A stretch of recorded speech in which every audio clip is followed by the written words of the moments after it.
Agnès pour Culture MMA. Ouais. Retour pour toi après une défaite assez décevante, et pour toi le premier d'ailleurs, et pour nous, public français. Tu es de retour à domicile à Paris. Est-ce qu'il y a une envie de revanche? Est-ce qu'il y a une envie de montrer que non, ta place elle est bel et bien là à l'UFC? Bah, c'est sûr. De toute façon, tout le monde sait que lors de mon dernier combat, j'étais absent. Voilà, ça s'est vu dans la manière de combattre. Donc voilà, il y a des jours avec et des jours sans. Et si je reviens aussi rapidement, surtout à la maison, c'est pour montrer que c'était une erreur.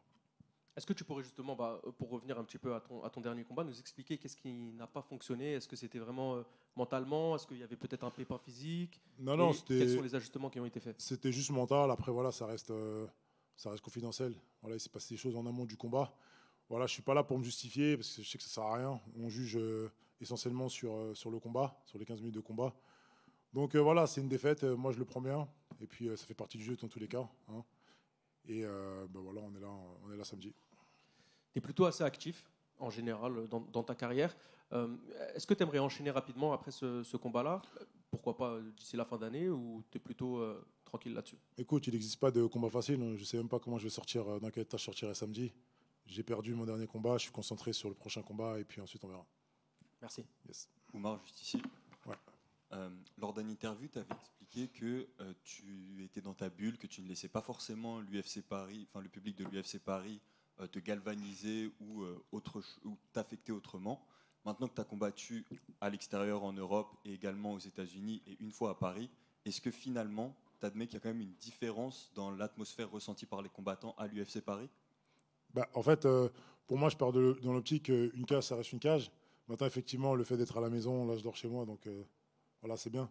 Mais moi, je garde l'objectif, c'est la cage. Et puis voilà. Maintenant, le public qui est avec moi, bien sûr, j'emmagasine le maximum de bonnes énergies. Ça me fait plaisir, surtout que toute ma carrière, je l'ai fait dans les pays de l'Est, la plupart de mes combats. Donc, j'étais en terrain hostile. Mais non, ça fait plaisir de combattre à Paris, mais l'objectif principal, c'est la cage et gagner. Et ensuite, on profitera. Comment tu as pu réagir et rebondir à partir surtout des réactions du public par rapport à ta défaite? Tu as parlé du fait que quand tu gagnes, on t'encense légèrement, mais que quand tu perds, du coup, on te descend. Comment est-ce que tu as réagi par rapport à ça et comment est-ce que tu rebondis? Bah, moi, je pars du principe que on fait un sport de divertissement. Et en fait, je ne me rendais pas forcément compte avant. Hein. La défaite, là, m'a fait vraiment prendre conscience que j'étais regardé. Et après, c'est comme ça. Les gens qui critiquent, en général, ils ont pas une très bonne vie. Tu vois, ils ont une vie de merde, en vrai. Donc, ils vont critiquer. Et puis, c'est comme ça. Hein. Est-ce que ça a été un peu libérateur? On sait que beaucoup de combattants invaincus trouvent que ça enlève un peu un poids de leurs épaules de ne plus être considéré comme un combattant invaincu. Ouais. Est-ce que tu as ressenti ça? Non, pas du tout. Moi, je m'attendais à la défaite dans tous les cas. Bon, pas de cette manière-là, hein, la vérité. Je pensais vraiment perdre face à un mec que je considère vraiment plus fort que moi. Bon, là, sur ce combat-là, en vérité, c'était un non-combat, hein, que ce soit de lui ou de moi. Il a montré qu'il avait plus d'agressivité que moi, ce qui a fait qu'il a gagné le combat. Mais non, moi, ça change rien. Franchement, ça change rien. Je pars du principe qu'un combat, c'est 50-50. J'ai perdu. J'oublie pas que pendant 6 ans, j'ai fait que gagner. C'est pas une défaite qui va m'arrêter là. Dernièrement, tu avais confié à Karate Bushido que tu pouvais potentiellement t'installer aux États-Unis. Tu fais des allers-retours là-bas pour les entraînements, mais tu envisageais de t'installer là-bas. Est-ce que cette défaite a changé les plans? Est-ce que c'est encore d'actualité? Non, je disais que je pouvais m'installer si financièrement ça suivait. Bon, là, franchement, je suis bien. Moi, ça me plaît de voyager, de partir tout seul, de me mettre vraiment focus dans ma bulle. Donc, on verra ça plus tard. Parfait, merci beaucoup. Merci bon courage pour ce week-end. Bonjour Omar. Ici. Omar, bonjour. Mounir pour Bar FM. Après le forfait de Fares Ziam, ton combat aurait pu logiquement basculer en main card. Finalement, c'est celui d'Axel qui a été promu. Est-ce que ça t'affecte ou pas? Que ton combat reste en carte préliminaire et pas en main card. Moi, je m'en fous. Moi, je viens pour combattre. Donc, que ce soit en prélims, en principal, moi, j'en ai rien à faire. Moi, je viens du moment pour combattre. Je ne savais même pas j'étais pas au courant. Parce qu'en fait, le combat de Axel a été promu en main card après le forfait de Fares Ziam. Ouais, mais moi, je viens pour moi. Bien sûr. Donc en fait, ce qui se passe avec Axel, franchement, ça ne me regarde pas. Tu vois. Très bien. Merci. Ouais. Omar, tu disais que tu as pris conscience du fait que tu travaillais pour on va dire du divertissement. Ouais. Ça change aussi ta perception du MMA? Est-ce que tu te dis je vais rentrer dans la cage, essayer de prendre du plaisir? Est-ce que même tu prenais du plaisir avant? Est-ce que à quel point ça t'impacte? Parce que j'ai l'impression que ça fait 2 fois que tu le répètes dans les interviews. Il y a vraiment un tournant dans ta manière de considérer le sport et l'UFC plus particulièrement. Excuse-moi, je n'ai pas compris la question. En gros, est-ce que la manière de t'entraîner et la manière dont tu vas combattre sans doute samedi va changer parce que tu dis avoir pris conscience que tu étais dans une entreprise et un sport qui devait divertir? Ah, ouais, c'est sûr, c'est sûr. Moi, j'ai jamais été vraiment un combattant très, très agressif. Voilà, je pense toujours à l'intégrité physique avant tout. Mais effectivement, la défaite et le combat que j'ai pu faire à Atlanta, c'est sûr que ça a changé carrément ma physionomie des arts martiaux. Donc là, c'est sûr que je viens pour tout casser. Et auparavant, justement, tu avais une notion de plaisir dans la manière dont tu combattais ou c'était vraiment aller faire des journées au boulot, entre guillemets? Non, non, pour moi, j'ai pas de plaisir à combattre, la vérité. Moi, je suis au taf. Voilà. Je suis au taf et je vais accomplir mes objectifs personnels. Et par rapport au profil de ton adversaire, tu penses que c'est justement un bon profil pour pouvoir divertir? Ouais, je pense, parce que c'est quelqu'un qui met du rythme. Bon, pour être honnête, j'ai pas forcément regardé, et là, je me suis plus concentré sur moi. Mais tout ce que je sais, c'est que c'est un bon adversaire. Merci. De rien. Azina Bolda pour Uppercut. Oumar, tu as combattu il y a seulement 2 mois avec un combat en 3 rounds. Est-ce qu'il te reste entre guillemets des séquelles physiques ou tu es à 100% pour samedi? Non, je suis à 100%. C'est ça le plus frustrant, en fait, lors de mon dernier combat, c'est que je suis sorti comme je suis rentré. Il ne s'est rien passé dans le combat.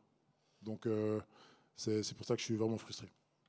Tu vas réaliser ton 4e combat à l'UFC. Souvent, les contrats UFC sont en 4 combats à chaque fois. Toi, quelle est ta situation avec l'organisation? Est-ce que vous avez déjà renégocié? Ouais. Donc, c'est signé? Ouais. Merci. De rien. Moi, juste ici. Tu parlais avant d'objectifs personnels.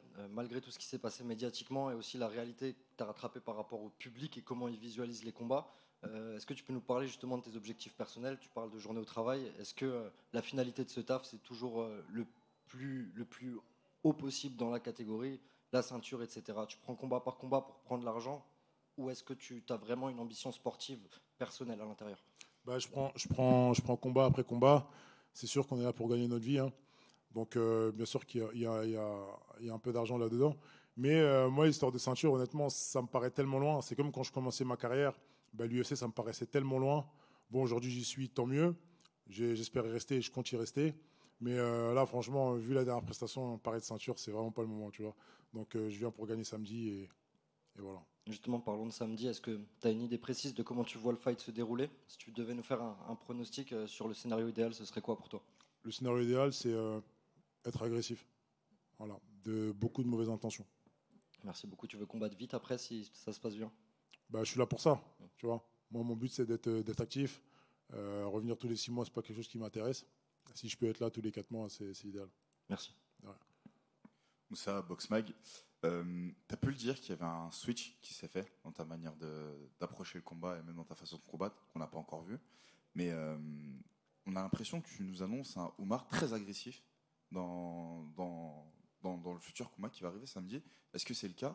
Et si oui, comment tu as travaillé cette nouvelle personne dans l'octogone? Effectivement, c'est le cas. En visionnant mon dernier combat, en fait, il n'y avait vraiment pas d'agressivité. Donc, en sachant qu'il s'est passé des choses en amont aussi qui ont fait que j'étais pas vraiment chaud pour me battre. Rien de ouf, mais c'est des choses c'est des petits détails qui font que j'aurais pu être le Oumar normal en vérité. Mais en vue du dernier combat, là, je compte être agressif. Tu comptes être agressif pour prouver à l'UFC ou aux fans ou pour prouver à Oumar qu'il peut être un combattant différent? Pour me prouver les choses à moi-même. Avant tout, moi, je suis là pour moi. En plus, si je peux faire plaisir à tout le monde, tant mieux. Mais tant que moi et mon esprit, je suis tranquille, c'est idéal. Parfait, je te remercie. De rien. C'est OK? Allez, merci à tous.